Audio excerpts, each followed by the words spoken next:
All right, welcome to Linear Radio, and today we're going to be talking about HJR3, which is a House Joint Resolution that is in the Indiana General Assembly, is recently passed the House of Representatives, and currently is in the Senate.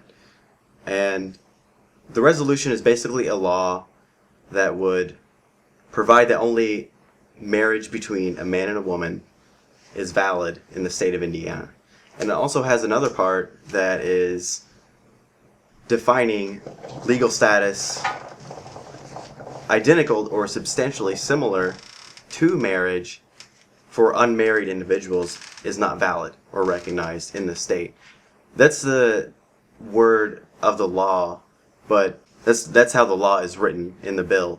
But basically what that means is that civil unions, domestic partnerships, or any kind of legal status that is not between a man and a woman, or any kind of relationship that is not between a man and a woman, would not be recognized as a marriage or not have the same marriage benefits. Prior to this bill, though, are marriages of same-sex couples and domestic partnerships and civil unions recognized from out of state, or were they not recognized either?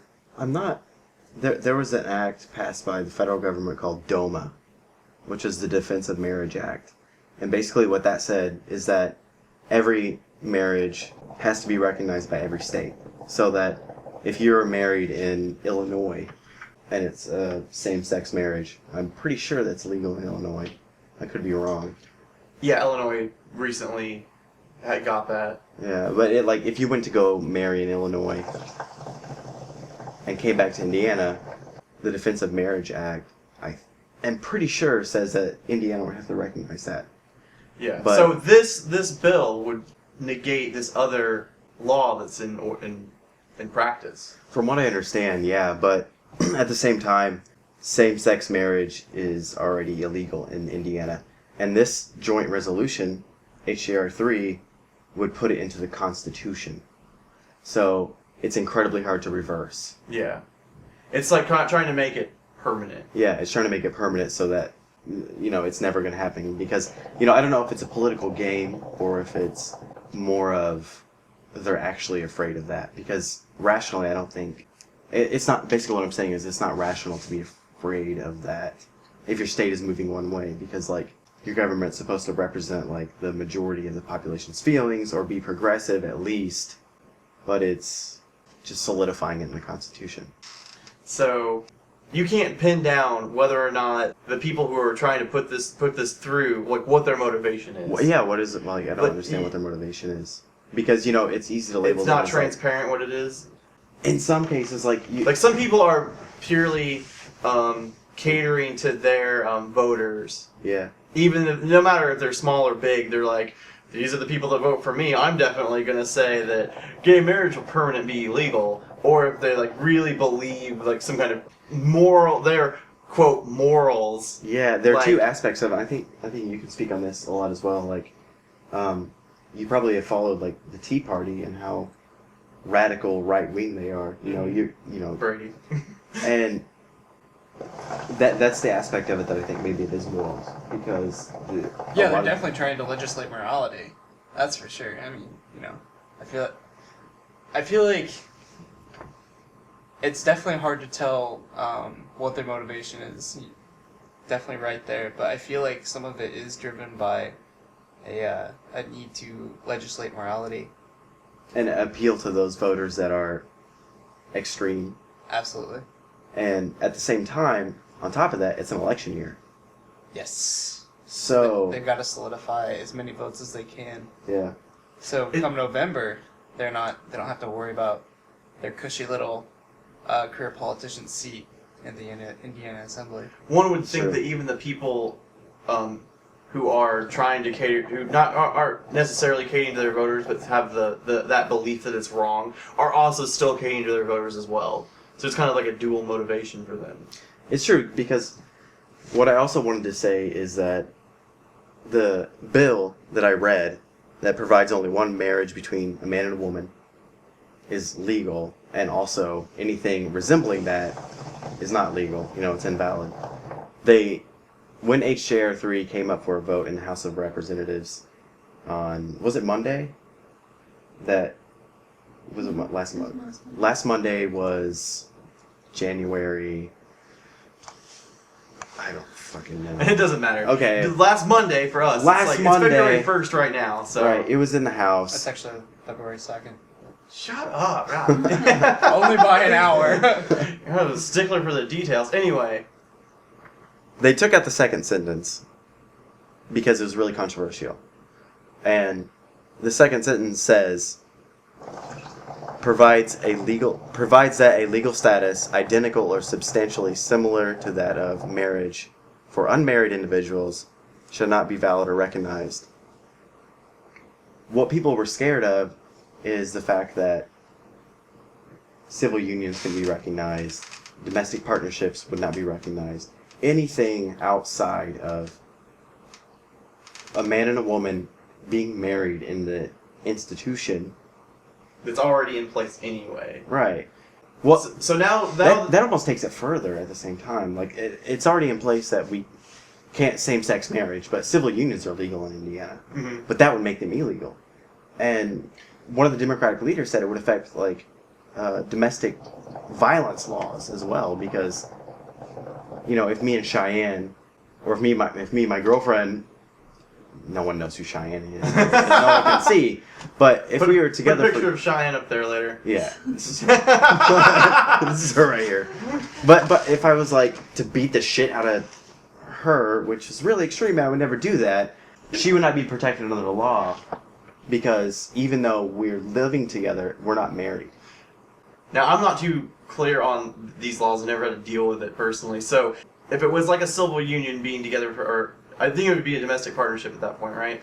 Yeah, I think that's what it's I called. don't think it's a civil union. After a certain period of time. Is it whichever one is the certain period of time? It's a more extreme offense to assault the person you're with, as opposed to if you didn't know her and you just got into a fight with her and beat her up. Basically, it's worse than assault, right? Right now. Okay. Yes, because it falls under domestic violence. And like by law, somebody in Indiana and most states, somebody has to be arrested if there's a domestic violence dispute. Yeah. I think if it's physical, not if it's maybe like so over the top that it's getting bad. Because there are the incidences where domestic violence happens, and it's like it can be roommates, and it can be just couples and married couples and whatever, what have you, where it's not violence, but police still get called, and what they do in this situation is basically they can't, if they haven't done anything that's an arrestable offense, like hurting the other person, one of them has to leave. Not like right then, like not like maybe permanently, but at that time when the police are called, that's what happens. Because that happened to Carruthers with one of his old roommates. Cops had to show up, and one of them had to leave. Yeah. And no one was hurt, but it was a situation. It's a prevention kind of thing, and at the same time, like sometimes that may seem ridiculous, but at the same time, laws were established like that in hopes of protecting people. Maybe that could prevent things in some circumstances, but to say that just because like somebody's not married, they're not protected by those regulations is pretty fucking ridiculous, I think. And it's not only a law, but it's like putting it in the Constitution. Mm-hmm. And it's on its way because it's passed. It's already passed the House of Representatives without the second sentence. So now it's scaled down to permanently banning gay marriage, effectively, not actually permanently, but making the whole process a lot harder to ever overturn. It's kind of like shutting the door but not locking it on progression. Yeah. Okay, we already have the door shut, but now we're just like putting a barricade in front of the door. Yeah. It would take even longer to reverse the law than it is to make the law. And the House Joint Resolution, to go through both chambers, the House and the Senate, takes a substantially long time because they're usually pretty controversial. Right now it's in the Senate, and they can add the second sentence back.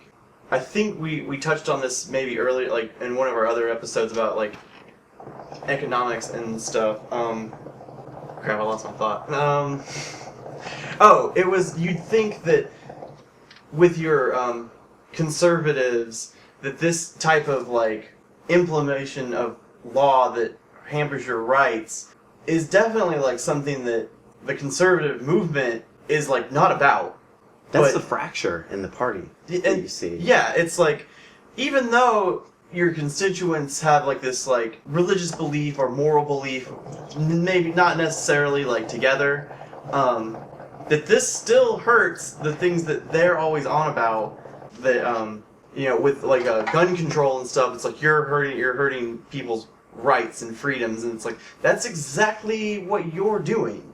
And not only that, in a much more like life-changing way. I'm sure there's some kind of argument to be made there with if you try to say like gun control, but I'm talking about like constantly everybody, not as a numbers game, that this is going to affect more people all the time.